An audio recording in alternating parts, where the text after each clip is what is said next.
હવે કલાકારોએ માત્ર સમાજને સંસ્કૃતિ પીરસવાની હોય, સમાજને સાચો ઇતિહાસ પીરસવાનો હોય અને જે સત્ય હોય એ કહેવાનું હોય. પણ અત્યારે કલાકારો છે ને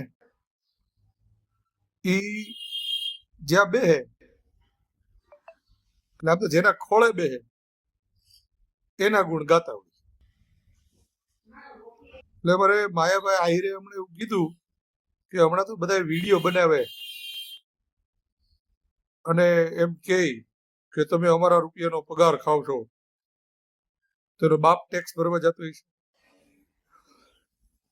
તો ભાઈ શ્રી માયાભાઈ આહિર, તમને સવારનો ફોન કરું છું પણ તમે ફોન ઉપાડતા નથી, એટલે ન છૂટકે પછી આ વિડીયોના માધ્યમથી તમને કેવું પડે છે કે ભારતમાં રહેતો હરેક નાગરિક કોઈ પણ પ્રકારની ચીજ વસ્તુ ખરીદે ને તો પણ એ ટેક્સ સાથે ખરીદે છે. એટલે હરેક જગ્યાએ ટેક્સ ભરે છે. શું છે કે આપણે ભણવા ન ગયા હોય એટલે આપણને એટલી બુદ્ધિ ન હોય, બરાબર? કેમ કે ખટારાની કંડક્ટરી કરતા કરતા સ્ટેજ ઉપર ચડી ગયા હોય,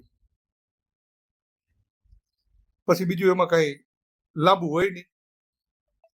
એટલે જેના ખોળે બેહી એના ગુણ ગાવાના અને સાચું બોલે એને તકલીફ. જેમ કે હમણાં અમારા હકાભા ગઢવીએ ખેડૂતોનું સંમેલન માટેની જે લડાઈ છે અને એના માટે એને જે સમર્થન આપ્યું અને પછી એનું એક રેકોર્ડિંગ વાયરલ થયું. જો કે હકાભા ગઢવીએ ફરી લાઈવ થઈ અને એના પુરાવા આપ્યા અને કીધું કે આમાં શું હતું ને કેમ હતું. એટલે એક બાજુ લોકો એમ કે કલાકાર બોલતા નથી બોલે તો આવી તકલીફો થાય, અને અમુક આવા કલાકારો કે જે ન બોલે એમાં 9 ગુણ હોય, પણ આ તો શું છે કે 5 રૂપિયા વધારે મળે એટલા માટે પછી ગમે એવો બફાટ કરી નાખીએ.